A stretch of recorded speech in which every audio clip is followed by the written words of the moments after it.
friends, myself Divya Samajit Maurya. I'm in Standard 7 studying in Koregaon Transit Camp MPS English School. Today I'm going to speak on how useful the textbooks are. Textbooks plays an important role in saving the time and energy of the students as well as of the teachers, as generally such books are readily available in the forms of subject matter which is related to a particular or specific subjects, and they are written by experienced and eminent authors.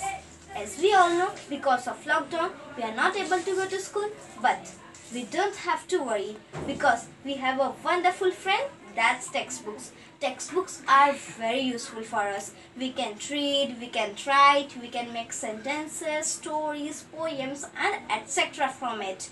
We can increase our vocabulary and understanding skills. We can read our textbooks daily, which can inculcate a good habit of reading, which can enhance our fluency and personality. So, textbooks are our good friends. Thank you.